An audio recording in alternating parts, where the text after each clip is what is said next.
Welcome back to Inside Ambition.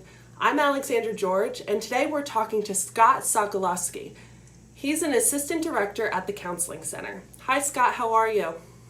Hello, Alex. I'm doing great. How are you today? I'm good. So, all of us students know about the Counseling Center, and we've been receiving a lot of emails from President Fry telling us that you guys are operating virtually, and if we need anything to reach out. So, I wanted to talk to you to see, how is the Counseling Center operating virtually right now?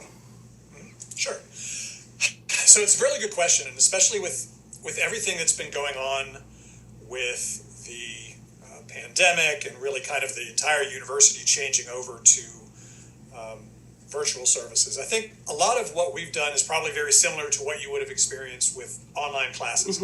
Moving from being in person to operating remotely, it's pretty unique. Not anything I think we would have expected to do. And for us, I think this meant a shift in how we were providing support because we didn't previously provide teletherapy. So the transition for us happened very quickly. We had to learn to adjust to the new method of connecting with students, navigating kind of the technological issues that came with it, and just trying to make sure that we were still able to meet our students' needs. And so I think one of the significant differences is what it feels like to actually have what is an intimate conversation using Zoom as opposed to being in the same space. There are some nuances of like interpersonal communication that get lost and maybe a little less obvious when you're looking at a screen, body language and things like that you miss out on. But I think our staff has really done a great job with being able to adjust to that in order to continue to provide kind of quality support. We also had to consider a lot of the advantages and disadvantages of teletherapy initially. One of the obvious advantages, I think, is that it limits exposure to the coronavirus by not having to meet with a therapist in person, not having to go out anywhere. It can be a great option for students who may not have access to a vehicle, maybe living in a remote area, especially right now with a lot of students who have moved home or may have moved somewhere else in order to kind of ride out the pandemic. It can also help to decrease the stigma, because there is still a stigma with the Counseling Center. And so sometimes there are people who are reluctant to actually go physically to the Counseling Center. Yes. And this is a way for them to be able to access services from the privacy of their own home in a quiet space. So I think it helps a little bit with that as well. And really it's more convenient. If you're on a tight schedule and you have classes or co-op or other responsibilities, it's sometimes easier to just pop on your computer for a meeting than it is to think about, I have to go from class to here, I have to go to this building, I have to go to work. The disadvantages that we looked at with this as well were, kind of recognizing that not everybody has the same kind of access to the internet, whether it's high-speed connections or even just having internet access at home. And in those cases, one of the things that we did is we also set it up so students can contact us by phone if needed. We will ask for information from students the initial time that we meet with them. That includes a phone number, so if anything ever gets cut off, if we're meeting with somebody, that we can contact them by phone. Again, it's not a perfect setup, but certainly for individuals who don't have that internet access or the high-speed internet access from home, it's a way for them to be able to do that. We had to consider the location of where students are residing. There are ethical and legal limits to being able to practice. I have a license in Pennsylvania, for example, but I can only practice in Pennsylvania. But a lot of states have relaxed their coverage, so it's allowing for practitioners to be able to practice over state lines while the pandemic is still going on. So that's been helpful a lot because we do have a lot of students who have gone to other states to live out the last few months.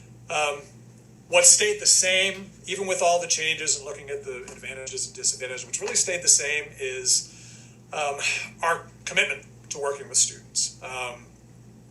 Even though we are operating in a different way, we're still providing individual therapy for a lot of issues. We're offering groups and psychoeducational workshops, both live and pre-recorded on our website. We still offer outreach presentations virtually for campus organizations and student groups, classrooms, and so on.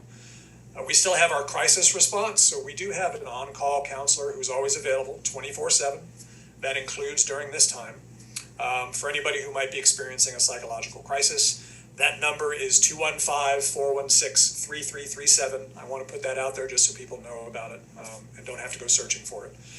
And our services are still free. That's another thing that hasn't changed. We are funded by student fees, and so our service is free for students. And so we're still available. Even though we're doing it virtually, we're still kind of offering the same types of services that we would normally be offering. And the way to get connected with us is still the same. Rather than a phone call, it's emailing us at counseling@drexel.edu, and just being able to reach out to us that way to be able to help us evaluate what might be the best services that we can offer to you. Yeah, for sure. Are there any resources or services that the Counseling Center offers that you think are underutilized by students? So I can think of a couple. One of them is our groups and workshops. So I mentioned that just briefly as something that we still offer. I think there's an expectation that when people come to the Counseling Center, they're thinking one-on-one therapy is the only service. Yeah.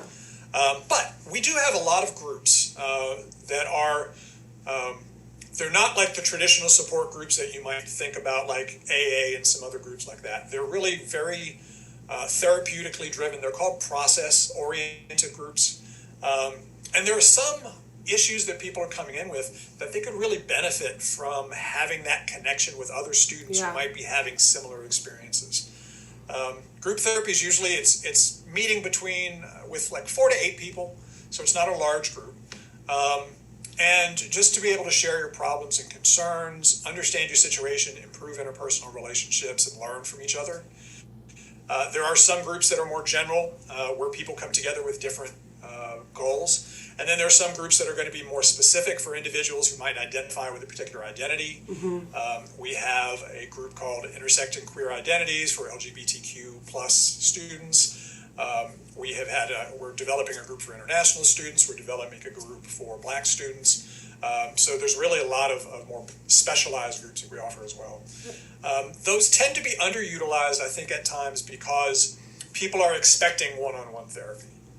But groups are really a great opportunity and a very powerful experience. And a lot of the feedback that we get from students is that it was really not what they expected, but in a very good way. The other part of that, I think, is some of our workshops. We have a lot of psychoeducational workshops that we have online. We have some that we've posted on our website most recently that students can go through at their own pace. But even if a student's really wanting to come in to learn about mindfulness, how to be present in the moment, if they want to come in and learn about managing anxiety, there are workshops designed for that are usually 2 to 3 week workshops.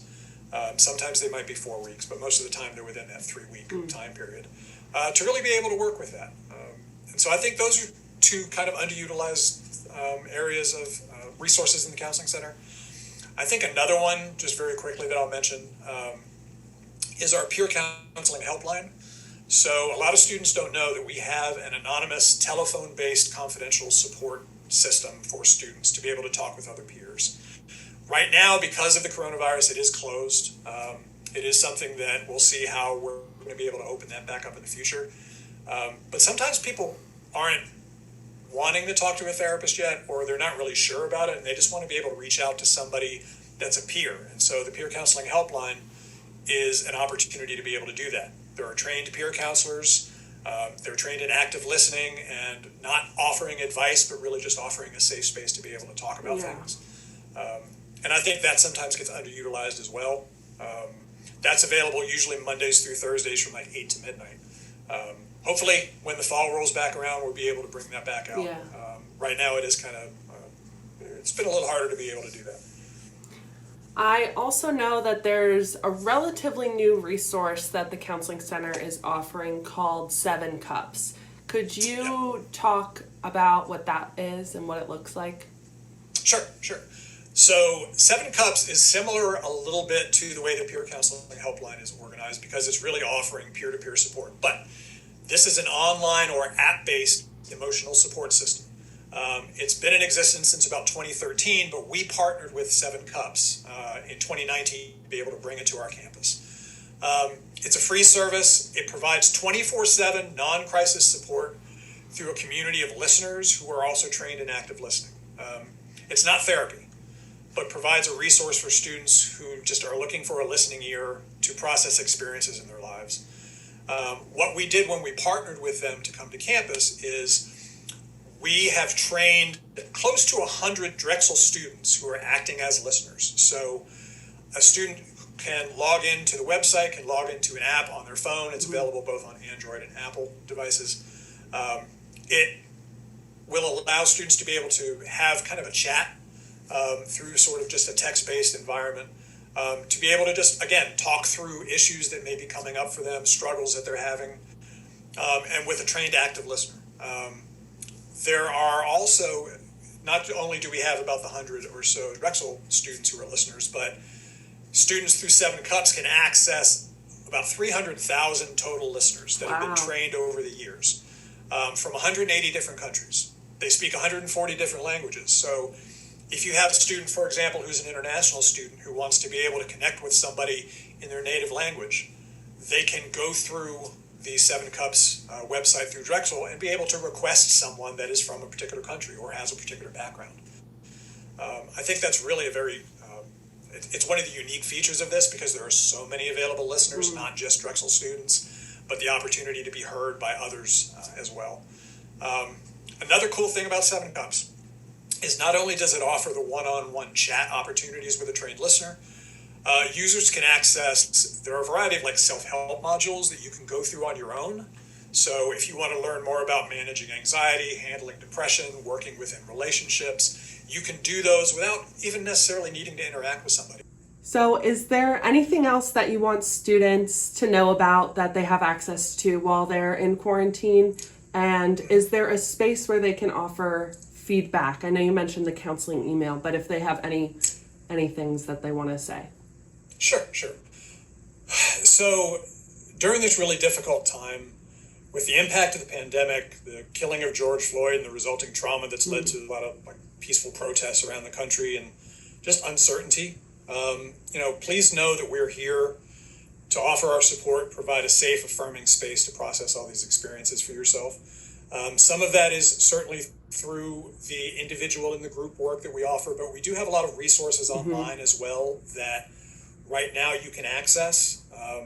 There's a site that is really specific to managing and coping with COVID-19 and a lot of the struggles that have come with that and being under quarantine. We're in the process of developing a lot of new resources based on some of the things that have been happening in the past few weeks, and those are going to be coming up very soon on the website. Good. We're also in the process of developing an online feedback form for students, faculty, and staff to be able to offer us some suggestions about some things. But in the interim, if you have questions, if you want to offer us feedback about our virtual services, about what we have online, anything else, you can just email counseling@drexel.edu. That'll be the most direct way to do it until we have that online feedback form established online. Perfect. That all sounds really great. And hopefully we don't have to worry about all this virtual stuff in the future. I know for the summer we're still going to be virtual. Yeah. The fall, we're going to still kind of see how things play out. But right now, I think it's working pretty well. And I'm very thankful that we've had the support of the university to make that happen, because without them and their technological savvy, it would be really hard for us to do this. Oh, I'm sure. It's definitely a challenge. Well, thank you so much, Scott, for taking the time to talk with me today and share a little bit about how the Counseling Center is operating in the midst of all of this. You're welcome. Thank you for having me. Of course.